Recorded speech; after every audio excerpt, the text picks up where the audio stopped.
2016 is officially well behind us. The current gen console systems have both turned 3 years old and are putting out the best games we've seen on the systems to date. More people than ever are playing games on a variety of platforms, including PC and mobile. Only a little more than 1,000 people are playing No Man's Sky on PC. The conclusion? Gaming is doing pretty darn good.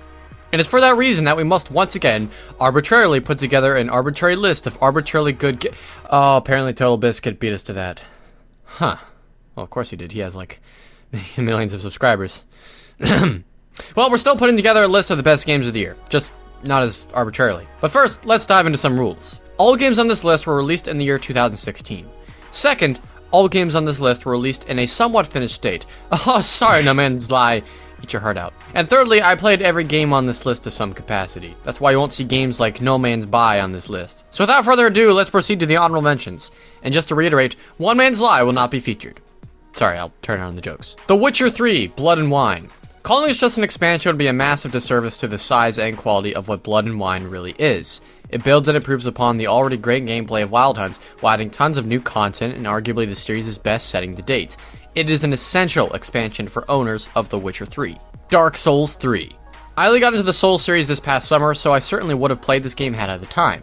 But reviews citing the game's great boss fights, exploration, and level design are any indication, I'm positive you would have seen Dark Souls 3 on this list. Hyper Light Drifter.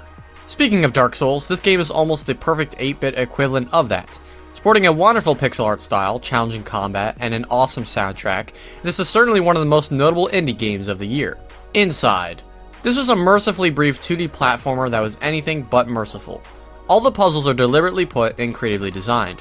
The game engulfs you into some terrifying scenarios and has an ending that left me speechless. It may be strange, but it's still pretty good. Dishonored 2. This game would have possibly topped the list if it weren't for a horribly optimized PC port that has yet to be fully addressed. Rest assured, once the game is patched up on the PC, I'll be playing the crap out of what must have been one of the finest stealth games of 2016. With all that said, I think it's time for the list. The top 10 games of 2016. Number 10. Firewatch. It's mercifully brief and very straightforward in its execution, but what Firewatch achieves from a storytelling point of view is no minor feat. In its first 10 minutes, Firewatch grips you with a choose-your-own-adventure style introduction to the main character Henry and his ill wife. When you arrive in the wilderness and meet your radio companion Delilah, the game takes on a whole new level of intrigue. Aside from the extraordinarily well-written banter between these two characters, the setting in itself can be just as engaging, if not just downright gorgeous. Attention to detail is key in Firewatch, and the ways in which little choices impact the world are quite impressive. From there, what unfolds is a thrilling conspiracy narrative that has you on the edge of your seat. At least, until it ends. It's not a bad ending per se, nor is it cliché, but it definitely leaves you feeling dissatisfied on your first playthrough. But the story of Firewatch may take beyond a single playthrough to fully appreciate, as it's dense with plot points and tidbits that can't all be taken for granted. In fact, all these details are crucial in piecing together the game's surprising and heartfelt message. Campo Santo created a game that bears almost no exact comparisons, a surreal suspense story that hits just about every button and leaves its mark well after the credits have rolled. Number 9. Battlefield 1. When you pick up a Battlefield game, you typically know what you're getting. Massive maps with a ton of players going at it with weapons, tanks, planes, and every odd and end in between. It's undoubtedly fun, but the formula might be running stale after so many games. Enter Battlefield 1, not only the most refreshing game this series has given us in a while, but perhaps one of the most refreshing shooters on this current console generation. The World War I setting instantly sets it apart from an onslaught of futuristic warfare games. The old tanks, bolt-action rifles, biplanes, horses, historical factions, and geography all contribute to a different feeling battlefield. Historical liberties were certainly taken, but the upside is the fun they serve as the game. Factor in the destructible objects, weather effects, varied terrain, and of course, large amount of players going at it, and the big battles that Battlefield usually does super well are done even better. Aside from the plethora of modes and ways to play in the multiplayer, there's some other great content packed in too, such as the campaign, which may not be praiseworthy, but capitalizes on the lore of the era. And there's also the new Operations mode, which has you progressing through Europe in an actual war, planetside style. Overall, Battlefield 1 is a great value, and most certainly a standout shooter on current-gen consoles. Number 8. Stardew Valley.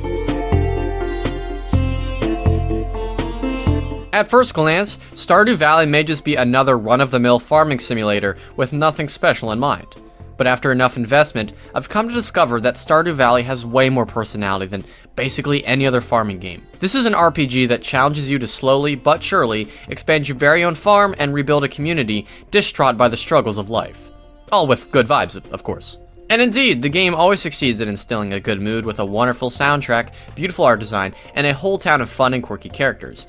In fact, the community is probably the greatest aspect of Stardew Valley, a town of people who are just as necessary to your success in the world as your farm is. The game also has a lot of ideas one typically wouldn't expect, such as the ability to fight creatures, meeting the local wizard, guilds, weather seasons, or even romancing some of the townspeople. In the end, Stardew Valley remains an addicting and well-designed farming RPG with few inconveniences and a lot of heart. If you're looking for a change of pace from all the big action-packed titles of the year, then consider escaping to Concerned Ape's magical Stardew Valley.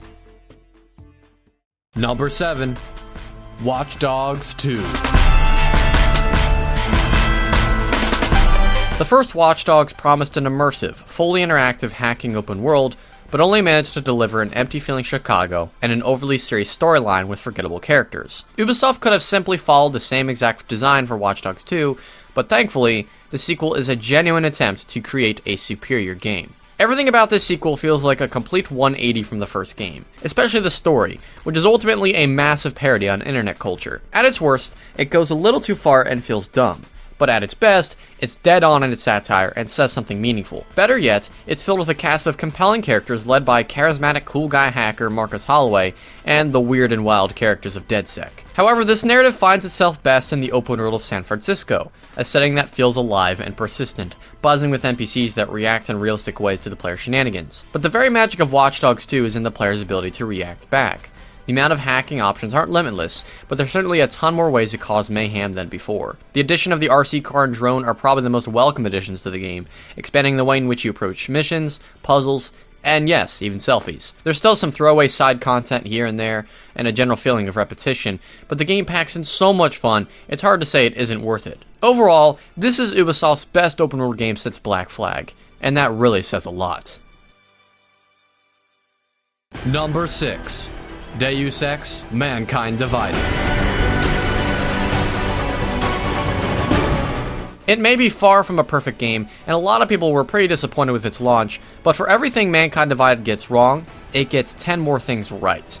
The biggest critique directed at the game is about its story, which feels like a drawn-out first act in an epic conflict that will probably have to wait a few years to see. This is certainly a huge negative for a story-driven game, but that's not to say Mankind Divided is a total waste of time. Not even close, frankly. For starters, Mankind Divided features some of the best stealth and third-person shooting gameplay from 2016.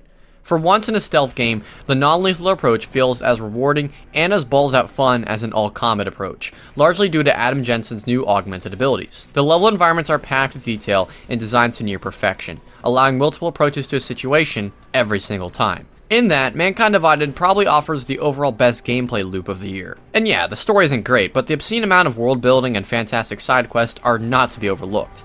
The ways in which the game conditions you to a prejudice-fueled, anti-augmented people world is incredible, and has you immersed for long stretches of gameplay. There are some truly great moments waiting for you in Mankind Divided, and a lackluster story shouldn't stop you from experiencing them. If you have an itch for some cyberpunk and want to play a game that does it super well, look no further than Deus Ex. Number 5. Hitman. After Hitman Absolution took the series in a new and unwanted direction, it was clear that Hitman's future needed to return to the drawing board. Enter 2016's aptly named Hitman, IO Interactive's attempt to breathe life into the series once again and do what's always worked best for Agent 47, sandbox stealth. And man, does it really work well this time around. The level environments in Hitman may not be numerous, but each one is positively massive and packed with detail. Each feels very unique and has you traveling to a different global vista for some contract killing. But no other stealth game this year, or ever for that matter, offers quite as much freedom as Hitman does. You can kill your targets in hundreds, if not thousands of potential ways, thanks to the sheer amount of tools and opportunities offered to the player. And given that each level has a ton of personality too, few games pack quite as much replayability as Hitman. This is especially the case if you choose to play through the slew of surprisingly ingenious episodic content that has been released through the months, such as the elusive targets mode or custom contracts mode, which allows you to design your own assassinations. If you were ever once apprehensive about Hitman, know that it's worth your time and probably the best game in the series, if not just the best stealth game of 2016. Number 4. Titanfall 2.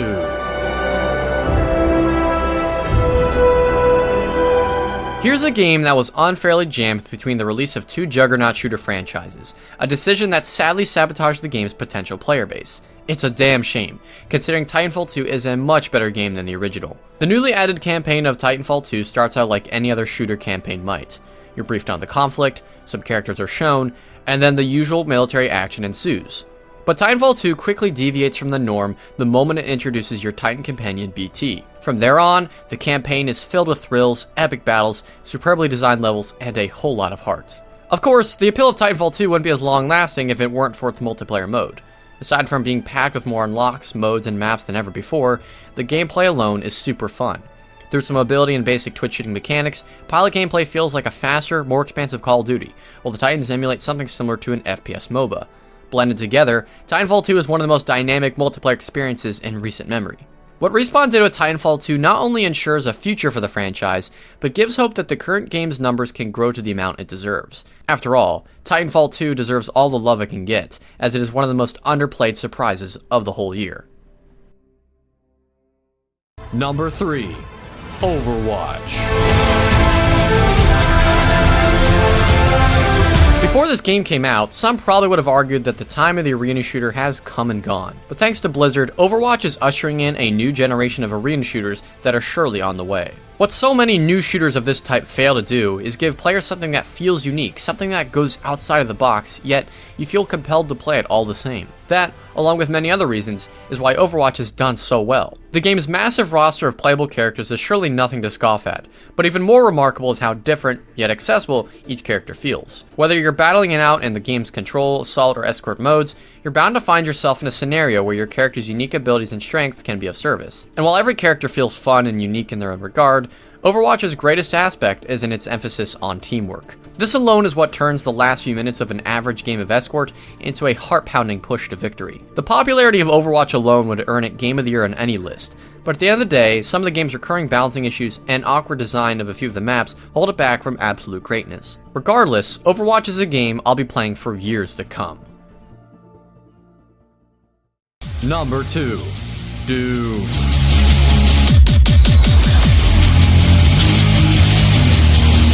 From the moment you hit new game and break free after being strapped to a table surrounded by demons, you know exactly what kind of game Doom is going to be. Doom is a roller coaster of demon-smashing, face-melting goodness that continually puts you through intense encounters with seemingly never-ending hordes of demons. Say that 3 times fast. The game's brisk vision of hell and unrelenting effort to create holy shit moments make this one of the most adrenaline-fueled games I've ever played. However, nothing in Doom would be as satisfying if it weren't for its amazing gun controls, variety of weapons, and the ability to rip and tear through your demonic foes with glory kills. The verticality of the levels and breakneck pace of the gameplay are also worth complimenting, given just how much they streamline the experience. But Doom isn't just its fantastic campaign.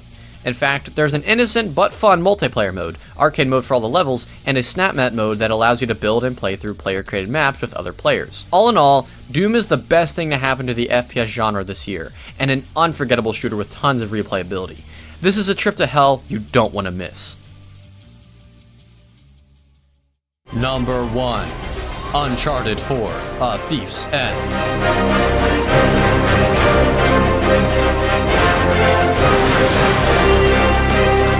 If you asked me to point to the one game that best represented the ultimate culmination of technical achievement, gameplay, story, and world building over decades of gaming, that game would no doubt be Uncharted 4. A Thief's End is a globe-trotting adventure that's never short on intrigue. While this may not be Nathan Drake's most outlandish or set-piece driven expedition, it's certainly the most personal, and this new level of intimacy with the characters in the story is what makes some otherwise great moments in the game even better. In fact, one of the greatest things about the game is how it never seems to have an issue telling a story while letting you play the game. Never does the player feel handcuffed by what's going on, nor does it ever feel dull. A big part of this lies in the characters, who are all complex and well written with motives and desires that make for an incredibly layered narrative. Even when the game is at its slowest, the side comments of characters keep things interesting and keep you engaged in your objective. But Uncharted 4's story alone doesn't take all the praise. In fact, one of the best aspects of the game is its shooting gameplay. The controls are snappy, and guns feel great to shoot. Forcing the player to loot enemy weapons makes things all the more exciting as well. This is a cover shooter where cover isn't very reliable, as enemy bullets eat up crates, rails, and other places to hide. Because of this, you have to stay mobile, but that's almost never a problem in this game, especially with the wonderful addition of the grappling hook, which gives traversal a whole new meaning. All of these mechanics combined, and you have what is possibly one of the finest third-person shooters ever made. Every other aspect of Uncharted 4, whether it be the beautiful environments, seamlessly designed levels, outrageous set-piece gameplay and vehicle segments, the gorgeous graphics and animations, creative puzzles, well-built stealth segments, and engrossing attention to detail, demonstrate a mastery of game design like no other developer this year. In many ways, Naughty Dog set out not to make a game, but an experience, one that you don't want to miss out on. If you own a PS4 and you haven't played Uncharted 4, do yourself a favor and get this game. This is perhaps one of the best action-adventure titles to ever be produced, and a culmination in everything Naughty Dog has learned over their many years of making games. And if you can't agree to that, then maybe you'll agree that this is, if nothing else, the Game of the Year for 2016.